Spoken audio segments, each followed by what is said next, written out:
kuti vanhu vadzokera kuzvikoro. Hawa chibhorera kuti kurihwa kunoku.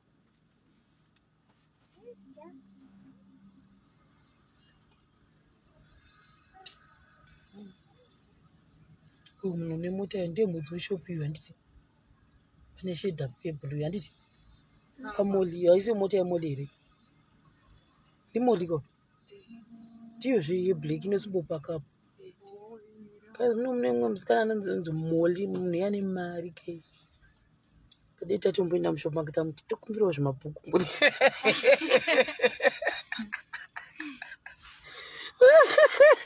Kusekana mose rugare.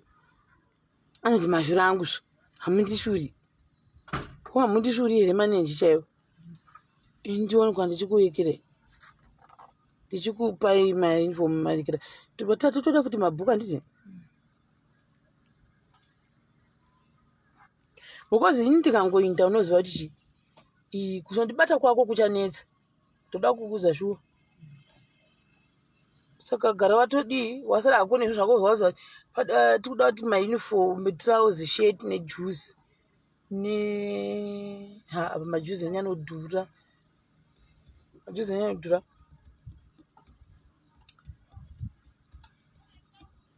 Trouser, shirt, juice nemabhuku handiti nepeni netai. Ndatokanganywa netai. Hanzi nauyu namainonoenda mokumbira moli. Vasikana vangazi mashure. Asi moli wacho nemari. Iyo mota yake yakapakapo. Nemari zvake moli yeyu. Ndionekwa ndoti moli mhoro zvenhaiwe. Unondiziva here? Ndokumbira zvimabhuku emwana. Kana andoti haundishuri manenji. Mushopu make munotengeswa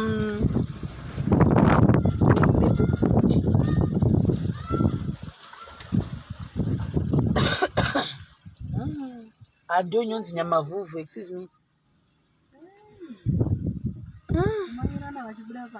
Chani? Vachibuda pachikutisa mhepo here? Kutisa mhepo here kuti yapinda mukati mukanzuro here? Yapinda mukati. Murume wayo ndiye mai achibuda kwayo. Mamoli motengeswa chii?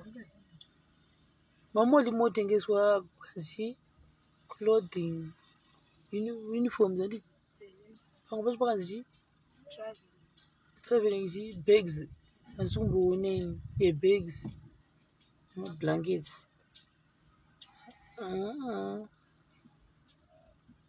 Tinotenda nemi nesapoti yenyu asikana. Dai pasina imimi pamwe dai sina tombodzoka kuna Roni. Tisina ambodzoka zvachose kuna Roni lele. Patinokata live stream inoika tofanira kunge tichikata tindaunzwa kauniform. Unoziva? Zvokwadi. Kana kuti tinofanira kutokata totanga kurekodha because right now pane munhu wandaona aresponda. I think inokwana trouser netie, if I'm not mistaken. Meaning kuti hauna shirt, hauna juice, hauna mabhuku. Wozviwisisa. Thank you very much. Ambokanda something. Thank you. Saka takuda juice, takuda shirt, takuda mabhuku. I think ndozvo zvatiri kuda izvozvizvi. Kuna Molan point ndoshodeni. Makomenzi acho manje anozoti akafamba andizozvioni kuti aenda nepi unoziona. Anobva asangana ndizooni chunhu manje. Hanzi chi ari kunyora kuti Cape Town ndichazoda. Yo Cape Town ndisikosa. Asi kukosa uiverenga sei? Iri kumanya wani. Iri kumanya guys.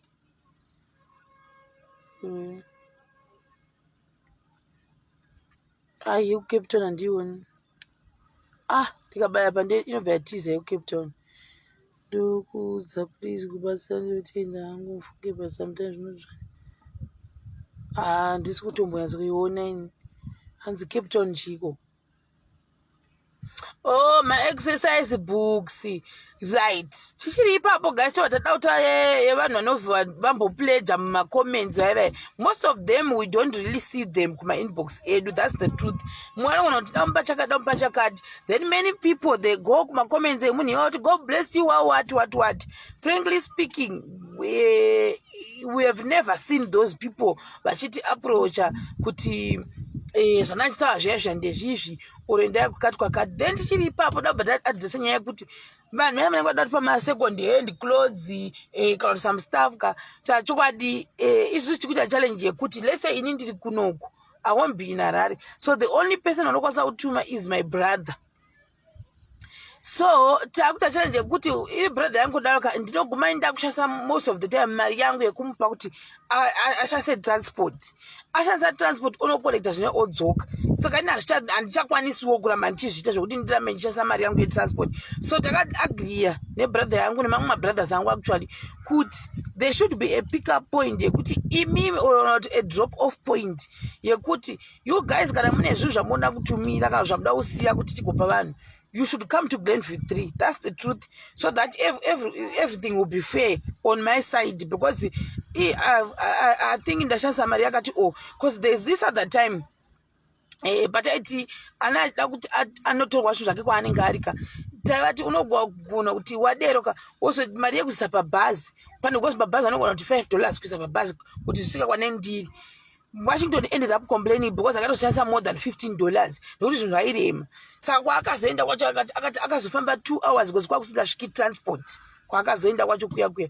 Saka kuzobva pepe nekutsvaga maadresi evanhu vaya nekuzoenda kunotora zvinhu ka kwakazotomukosira iye 2 hours maybe tengoti 1 hour kusvika 1 hour kudzoka ndokuzopinda mutown yetangapuwa $5 chete. Vanhu vemakombi vanenge vakumuchajawo kuti luggage ona manje. So to be fair I think vanhu vanofanira kuya nazvo kuGlenview baona manje kuti munhu achipinda mutown ini ndiri kuno brother yangu anoudza kuti ndina mari yetransport yekuti ndinotora zvinhu izvi mutown handimazviona manje. Saka manje ini ndienda kuguma ndakuramba ndichingoshasa mari yekuti ndopa munhu transport kuva kuti ndikotenda vanhu vakanzwisisa vakatifonera vakati alright no problem vakanodropa off zvinhu zvezviya. So I think ndo solution yatava nayo yekuti kauda kusiya zvinhu moinda kunozvisiya kumaraini kwedu ndo ngori fair deal yedu iyoyo. Because kuzoenda mutauni kuzobva tangati hustling yekupinda mabhazi nemakombi imari yangu inenge ichingoshanda futi papo. It won't be fair kunani kune brother yangu as well and also on my side it won't be fair. Saka I think ndo toda ngowisana ipapo guys pavanoda kusiya zvinhu motouya kuGlenview nazvo nyange zvakaita kure but I think kuti tibatsirane uyai nazvo kuGlenview kumaraini kwedu. Nyange kana usingakwanisi kusvika mumaraini kana unosvika mumashops eGlenview 3 munhu anouya ipapo momutambidza at least panenge pachifambika netsoka kutora kuti ndisazoguma ndakuramba ndichasei ndichizobudisa mari nguva dzese ndichipa munhu kuti aende kunotora zvinhu mutown. Because ndikangona munhu anenge achida kuda kupai zvinhu hana yangu ndakatorwa kuti nhai mwari. Saka because brother yangu achanudza kuti ko mari yekombi uona manje ndanenge ane right yekundibvunza kuti mari yekombi because anenge asina mari yekombi kunotora zvinhu zvokubasa kwangu inini. Saka I think ndo patiri. Excuse me Ronald, chimbotenda vanhu vakupa something. Tinongotenda mashimarienzi nezvinhu nezvamatibatsira nazvo. Tinongoti Mwari vawedzerwa mabvisa. Sezvizvi zvatakuita ka because 2 people responded. So ndakumboti timboenda mashops handiti tena kumashops tombonobvunza kana yashota tachokwadi. What we will do, what I'm thinking right now is this: we'll buy the trousers, the shirt netie. Kana juzi razotadza kukwana teta kutozviita next time ine mary teta kutsvaga kuti tiona kuti jacket rakachipa yekuti hatinawo cheap but according to majuzi atosimbotenga majuzi anoti dhuri. Saka ngatimbotanga neuniform. I think yaiswa izvozvi uniform yako trousers nesheti tokutenda zvokwadi uchirai maguru yamuuchire nekupurudza. Uniform yaita zve uniform yaita icho hamuchitikwa saka izvozvi I think I can confirm kuti trousi neshirt hopefully matrausi haadhuri guys because matrausi atata munyanya maita hopefully haridhuri trousi neshirt netie ndo zvatakunanotengera Ronald zvejuice totozomirira kana pakaona munhu achazobvisawo juice then mangwana ndienda kuya because ndienda kusika ndimidzi kuti ndienda kuenda kuti kwarare musi weFriday mangwana nombosoro ndakazora ndoona kwamugijima uko kudhuze nekweduku saka chandi tinoti tomira mutsetse tamira mutsetse tonotsvaga mari yeuniform iyi vanotumira nekwanyika vanoita sei vanotumira kauda kuti zvisvike panyika asi vanotumira nekwanyika ari kureva kuti kudii handaunzwisei zvosvikira panyika here mondibata kana muchizvisvika panyika mondibata mondifonera then ndokuudzai zvekuita haisi problem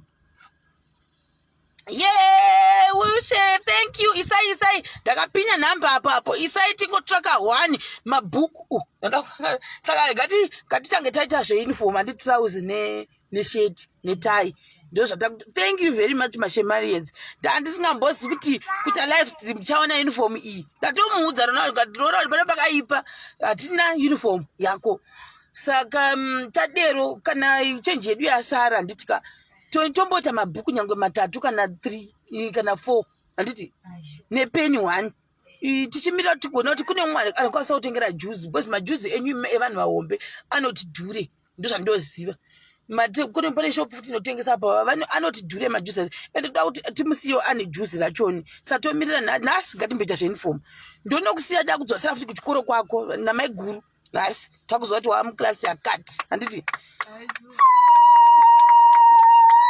icho jeka hamena vakanyarari hamena vakanyarari hamena vakanyarari hamena vakanyarari de saka chirega ndite sei handi washitokusiya hedu zvepano isitombofambana naRoni tinotaza kuti matrausi akamira sei zvedu zvaita Mwari vakanaka zvedu zvaita Mwari zvedu zvaita Mwari vakanaka zvedu zvaita Mwari zvedu zvaita Mwari vakanaka zvedu zvaita Mwari zvedu zvaita Mwari vakanaka zvedu zvaita Mwari zvedu zvaita Mwari vakanaka zvedu zvaita Mwari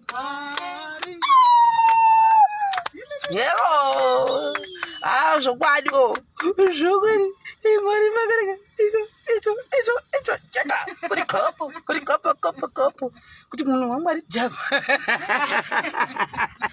saka regai tinde kunonikiti handiti hatichitanga kutandira mashopu vasikana tadero toti nhasi izvozvi tondotenga trousi nesheti imi ndi munoziva mamwe mashopu anenge ane malogo nani mazivi netie tondokudzosera kuchikoro nemabhuku nyange rekungonyepera 1 remets mamwe 4 writing nebelow point handiti toinda tonokusiya kuchikoro uchifara nevamwe uchireverana nevane vanhu kuti inini ndakanga ndiri kuvengeni hamuzivi you don't know anything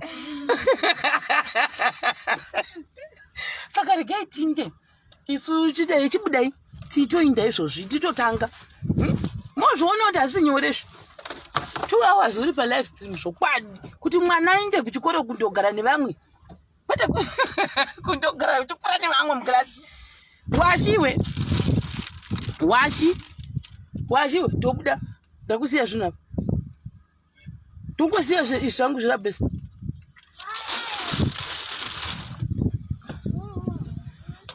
bhabhai vanhu wese toinda isu chirigaiti vheke ndoenda naro hangu zvo